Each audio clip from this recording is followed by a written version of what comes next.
O presidente Jair Bolsonaro tentou sabotar medidas de saúde pública que visavam controlar a disseminação do Covid-19. Mas a Suprema Corte, o Congresso e governadores instauraram políticas para proteger os brasileiros da doença. Esse aqui é o primeiro parágrafo de um relatório emitido pelo Human Rights Watch e que analisa o estrago que o Bolsonaro fez no país, não apenas na pandemia, né? Eles começam com a questão do Covid, começam com a incompetência do Bolsonaro durante a pandemia, mas fala também de outros campos também, né? Como desmatamento, como violência urbana, como liberdade de expressão, também perseguição a jornalistas, ou seja, tudo aquilo que a gente tem observado e falado aqui, comentado ao longo de 2020 e também agora no começo de 2021, está aqui relatado por uma ONG internacional e que não fala apenas do Brasil, mas fala de todos os países do mundo e observa violações de direitos humanos. Eu estava me preparando para falar de outro assunto, mas eu li isso aqui e também li a situação calamitosa que está em Manaus agora, então acho que é importante a gente abordar essas duas questões, tanto esse relatório do Human Rights Watch quanto a situação de Manaus. Eu quero ler para vocês aqui uma reportagem que foi publicada hoje sobre as condições em Manaus, que diz o seguinte: oxigênio acabou e hospitais de Manaus viraram câmara de asfixia, diz pesquisador da Fiocruz. Essa é uma reportagem da coluna da Mônica Bergamo e ela mostra de fato uma situação de terror nos hospitais de Manaus. Aqui ela se refere principalmente ao Hospital Getúlio Vargas, mas também em outros hospitais da cidade que estão sem oxigênio agora. A cidade de Manaus ela foi uma das mais afetadas no começo da pandemia, isso logo em março e abril no Brasil.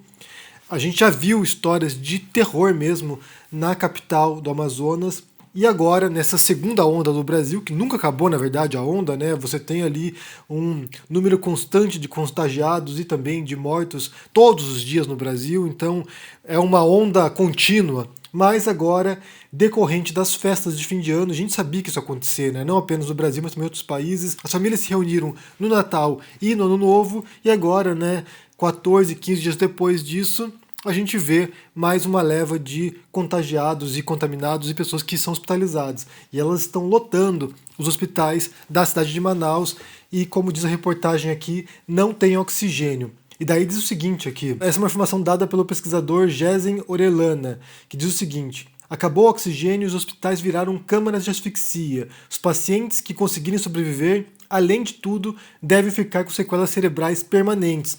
E que, segundo aqui a reportagem, né, os enfermeiros, os profissionais de saúde estão bombeando oxigênio manualmente para os pacientes, o que é algo exaustivo, né? Diz que cada profissional consegue no máximo fazer isso 20 minutos e tem que ser substituído por outro funcionário. E os próprios parentes dos pacientes estão tendo que comprar oxigênio, tentar reabastecer os cilindros, está uma corrida por oxigênio agora na cidade.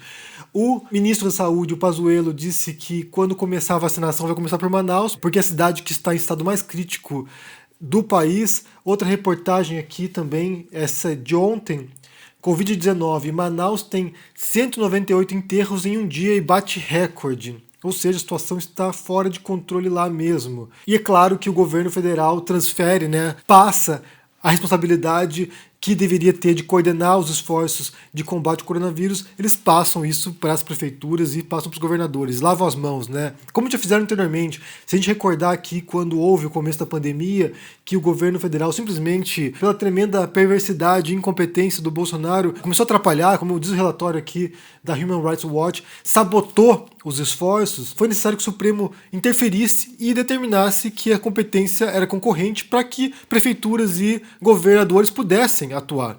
E daí foi o momento no qual o Bolsonaro simplesmente sentou, cruzou os braços e ficou assistindo o circo pegar fogo. Porque é o que ele quer, na verdade. É alguém que espera e age de modo a criar o caos. Só para ter uma noção de como eles operam, né, como eles funcionam e como eles atrasam tudo, outra reportagem de hoje, essa aqui do Globo.com, Covid-19, Ministério da Saúde ignorou o parecer interno do próprio Ministério da Saúde que recomendava a compra de seringas por frete mais rápido. Que um departamento interno do Ministério havia recomendado que o governo ia comprar seringas, enviasse por frete aéreo, mas como seria mais caro, resolvendo enviar por frete marítimo. E muitas das seringas só vão chegar no Brasil em março, porque o governo do Bolsonaro não imaginava que a vacina ficaria pronta tão rapidamente assim. Então agora tem um atraso na chegada dos suprimentos e, mais uma vez, como eu disse, toda essa incompetência transbordando e atrapalhando e ferrando a vida dos brasileiros, né? Eu vou pôr todas as reportagens aqui e outras mais também sobre a situação em Manaus, sobre a situação no Brasil e sobre a incompetência do governo e do ministro da Saúde no comentário fixado aqui para que vocês possam conferir. E eu quero falar um pouquinho mais especificamente sobre esse relatório da Human Rights Watch, porque, como eu disse aqui, eles estão falando não apenas da Covid, mas também de outras situações no Brasil que foram acentuadas pelo governo Bolsonaro. Uma delas tem a ver com a conduta de policiais, dos abusos policiais, e que certamente são legitimados também pelo governo federal. Você tem lá um presidente que costumava dizer, agora ele parou de falar um pouco isso porque envolvendo o filho dele em questões criminais, mas que dizia muito que bandido bom era bandido morto, e você tem aqui aumento de ações policiais violentas com mortes, apesar de ter havido queda de criminalidade, né? Porque como as pessoas estão em casa, embora tenha havido um aumento em execuções cometidas por policiais. E outra questão central também nesse relatório tem a ver com o desmatamento na Amazônia e também com abusos contra povos indígenas que foram abandonados pelo governo Bolsonaro e foram obrigados a tomar uma providência pelo Supremo. Aqui é interessante você ver nesse relatório, como eu disse, não é surpreendente para quem está acompanhando a situação no Brasil, mas você vê como muitos dos desmandos do Bolsonaro, né, do abandono do Bolsonaro, foram contestados por outros poderes. Então, em parte, você teve lá o auxílio emergencial, que foi uma votação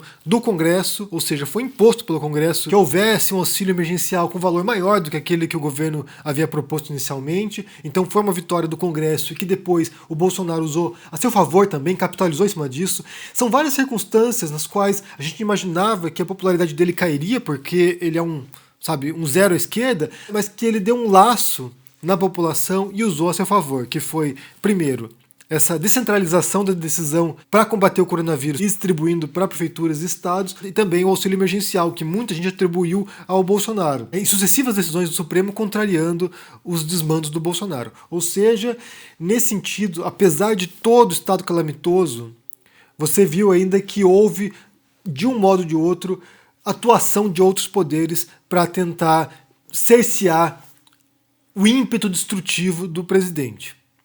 O que nem sempre foi possível, na verdade, né? Convenhamos, nem sempre foi possível controlar o que o Bolsonaro queria fazer, mas em muitas circunstâncias a gente viu aqui, pelo menos de acordo com esse relatório, esforços de outros poderes nesse sentido. Eu também vou deixar para vocês aqui o link desse relatório, eu recomendo que vocês leiam, porque essa é a visão internacional que há sobre o Brasil hoje. Eu já tenho falado para vocês como o Brasil se tornou um par internacional, como o país simplesmente cortou laços com parceiros diplomáticos históricos, isso tudo a partir de um viés ideológico e de um viés negacionista da ciência, principalmente, porque agora é o único país do planeta que ainda está negando a pandemia, né? Você tem um presidente que, mesmo com a vacina agora em mãos, né, muitos países já vacinando, ainda continua com os seus delírios e suas negações, mas confiram porque isso demonstra o estado que o Brasil agora se encontra. Eu quero saber de vocês se vocês estão acompanhando a situação de Manaus, se você mora em Manaus, né, como é que está a situação aí, conte pra gente também, divida conosco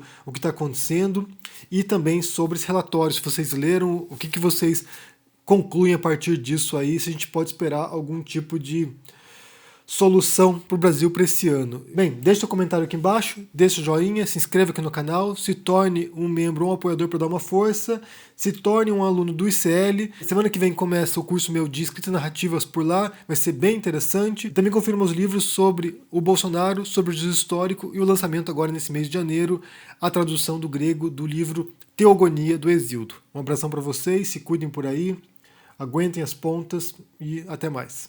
Tchau!